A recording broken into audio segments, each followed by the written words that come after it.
La Trobe University is an Australian multi-campus public research university whose flagship campus is located in Bundoora, Victoria. The university was established in 1964 following the assent of the La Trobe University Act by Victorian Parliament on the 9th of December of that year, becoming the third university in the state and the 12th university in Australia. La Trobe is a verdant university and a member of the Innovative Research Universities. La Trobe's original and principal campus is located in the Melbourne metropolitan area, within the suburb of Bundoora. It is the largest metropolitan campus in the country. It has two other major campuses located in the regional Victorian city of Bendigo and the twin border cities of Albury-Wodonga. The university has two smaller regional campuses in Mildura and Shepparton and three minor CBD campuses, two in Melbourne on Franklin Street and Collins Street and one on York Street in Sydney. La Trobe offers undergraduate and postgraduate courses across its two colleges of arts, social science and commerce and science, health and engineering. In 2015 it was ranked in the top 100 universities under 50 in the Times Higher Education World University Rankings. Additionally, the 2015-16 the performance indicators placed La Trobe as 12th in Australia for teaching, 11th for research, and 13th for industry income. La Trobe is considered to be particularly strong in the area of arts and humanities. This was reflected in the 2014 U.S. World University Rankings, where it was ranked in the top 200 international universities for arts and humanities. It was also ranked in the top 100 universities for arts and humanities in the 2014-15 Times Higher Education World University Rankings, where it was the #1 Australian university for industry income. La Trobe also features a strong Masters of Business Administration program which has been ranked in the top 200 business schools by US Global Rankings since 2010.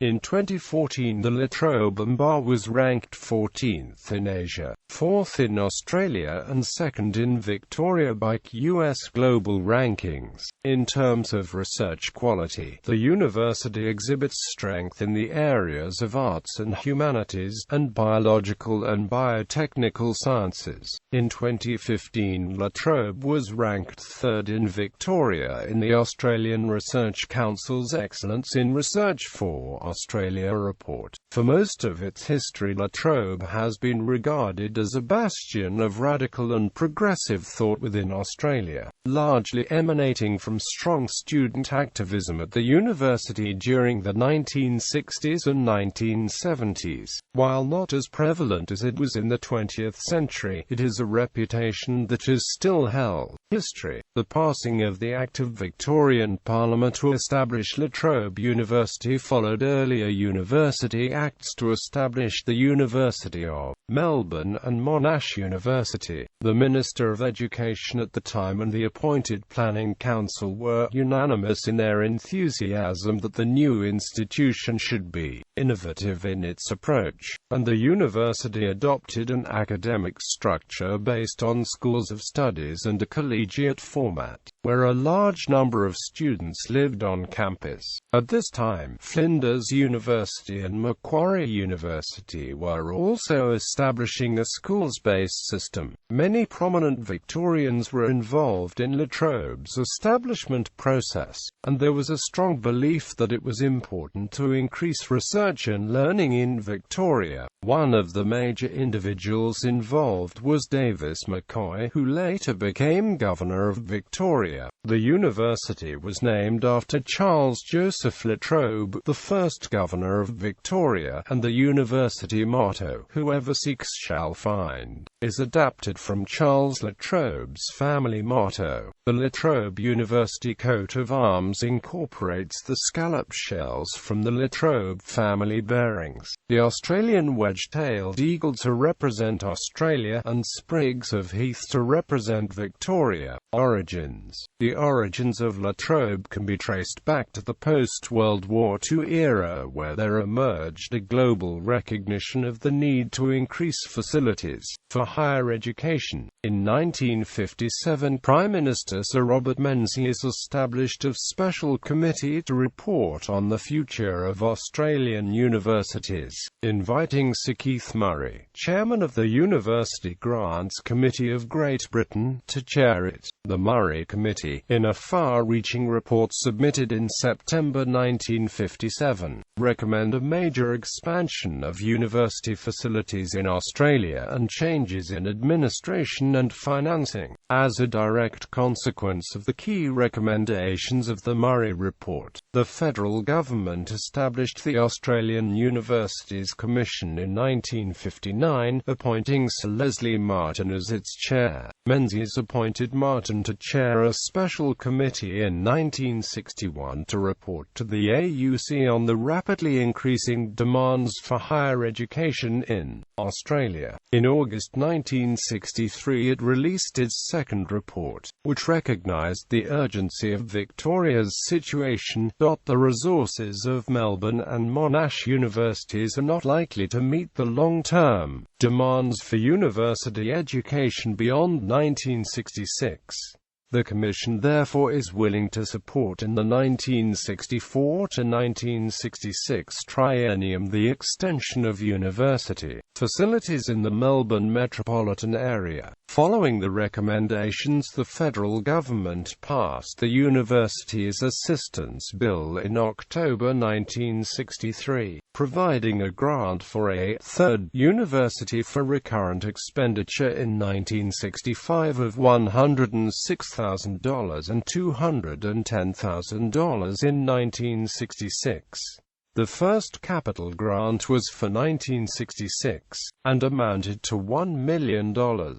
These grants were to be matched by equivalent state grants. Establishment Third University Committee. In April 1964, Sir Archibald Glenn was invited by the Victorian Premier, Sir Henry Boult, to chair a Third University Committee. In addition to Glenn, 13 other members were announced on the 21st of May 1964. The committee, therefore, consisted of Sir Archibald Glenn, OBE, Amy Ost, Mitch M., Chairman and Managing Director, ICI Australia Limited, Chairman, F. H. Brooks, Assistant Director of Education, Victoria, Sir John Buchan, CMG, Architect and Chairman, Buchan, Laird and Amp Buchan, Sir Michael Chamberlain, OBE, Deputy Chancellor, Monash University, Sir Thomas Cherry F. AAFRS, President, Australian Academy of Science 1961–65, Kathleen Fitzpatrick, formerly Associate Professor of History, University of Melbourne, J.A. Hepburn, Chief Planner, Melbourne and Metropolitan Board of Works, Ethleen King CBE, President of the Free Kindergarten Union and former President of the National Council of Women, Philip Law CBE, Director of the Antarctic Division, Department of External Affairs,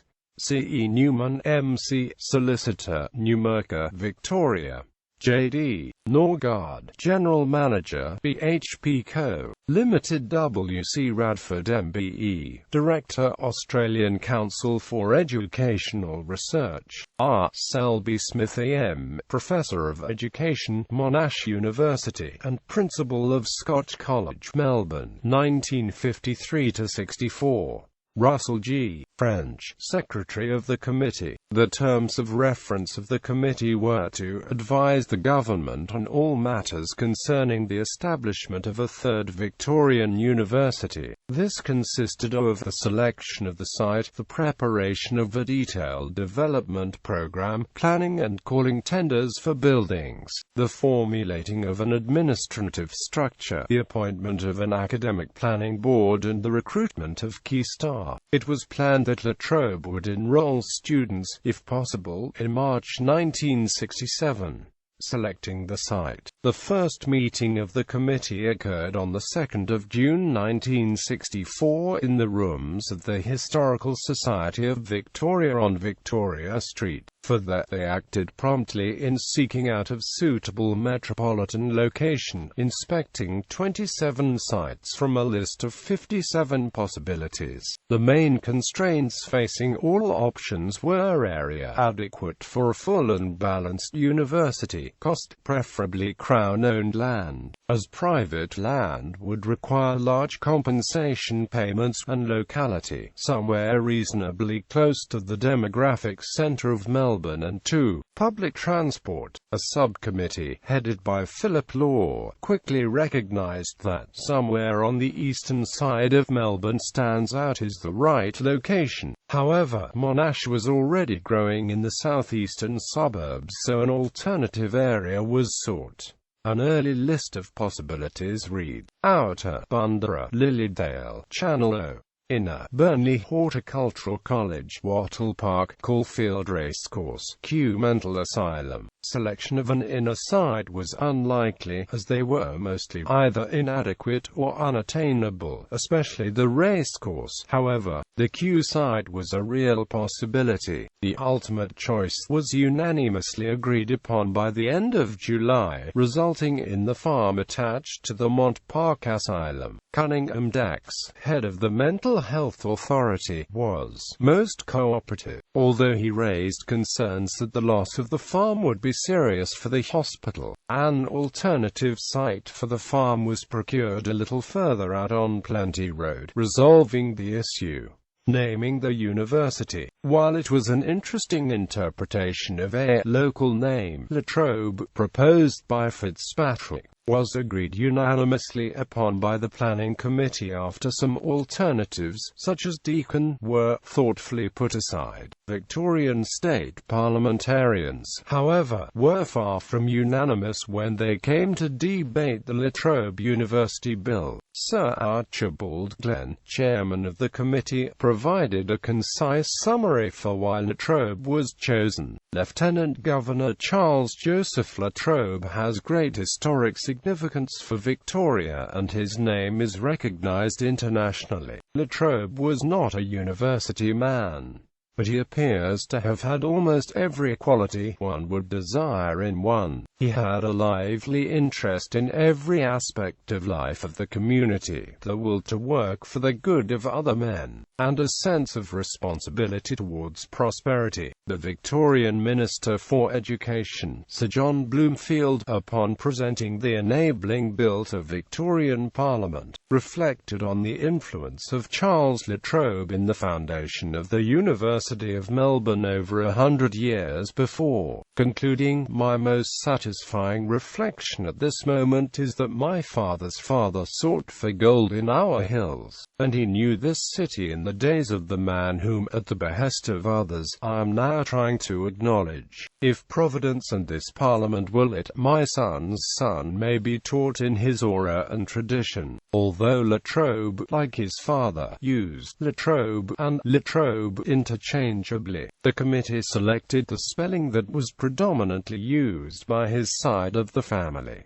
Interim Council. Following the passing of the La Trobe University Act, the Interim Council was established in December 1964. Aside from Sir Michael Chamberlain and Kathleen Fitzpatrick, who indicated they were unavailable, all members of the Third University Committee were appointed to the Interim Council, with Sir Archibald-Glenn remaining as chairman.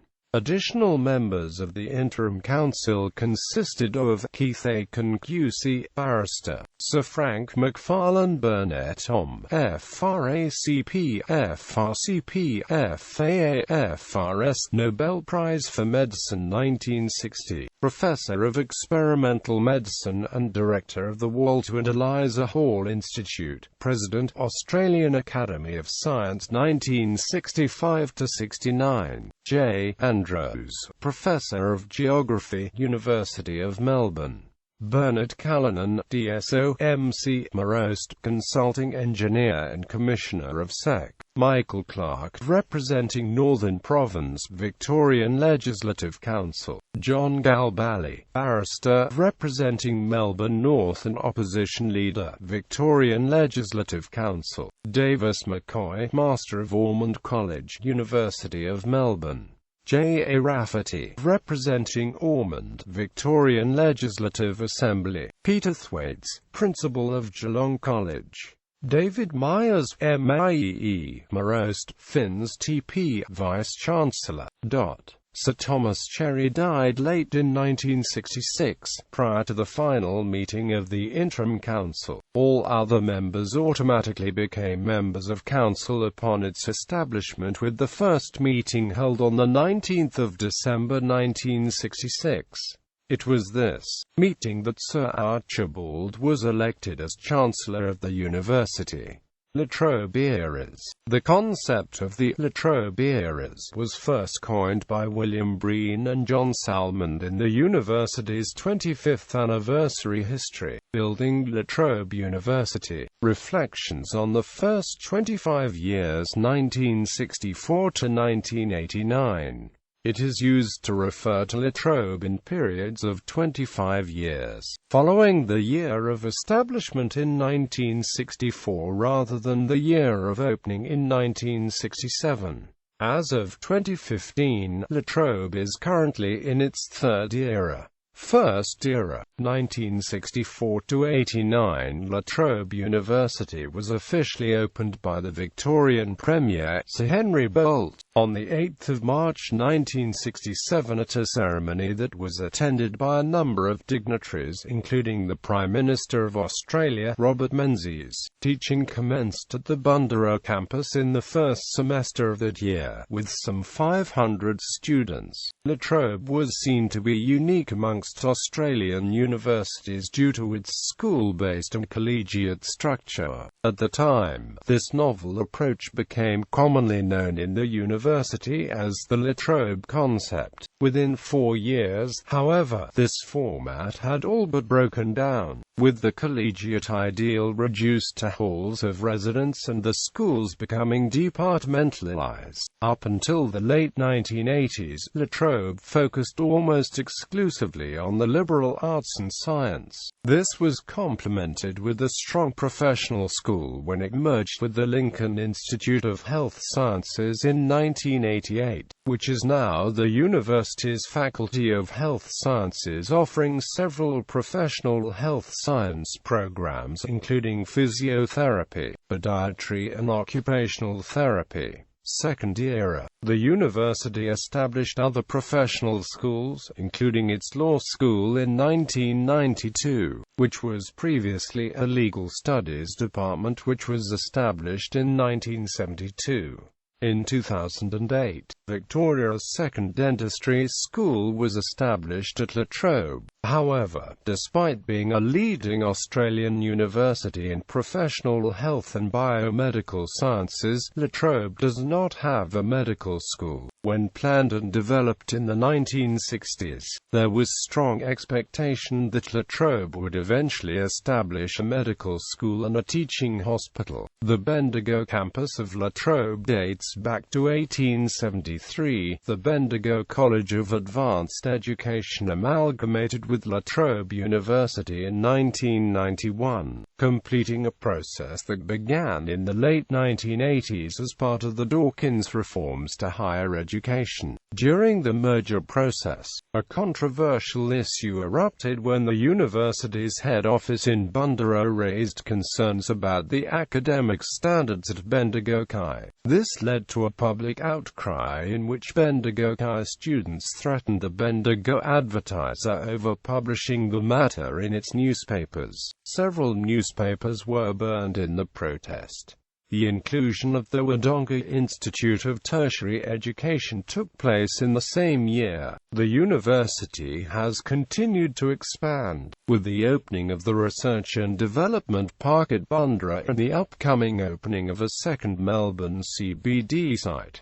Funding and cutbacks. Higher education reforms by the Howard government allowed Australian universities to increase fees and take in a greater number of full fee-paying students. Despite a large student backlash, La Trobe took advantage of the reforms, increasing fees by 25% in 2005. Around the same time, the university suffered cutbacks in government funding, a problem experienced across most of the Australian higher education sector. La Trobe has lost funding disproportionately across its departments. For instance, the history department at the university was once by far the largest of any institution in Australia. However, funding restrictions have led to a significant reduction in its size. Similarly, in 1999, the music department was closed due to funding cuts. In 2004, the geology department was excised even though it had the highest graduate satisfaction rating in the country. The university's African Research Institute, the only major African studies centre in Australasia, was closed at the end of 2006. In 2008, the university cut the Philosophy and Religious Studies program at the Bundoora campus.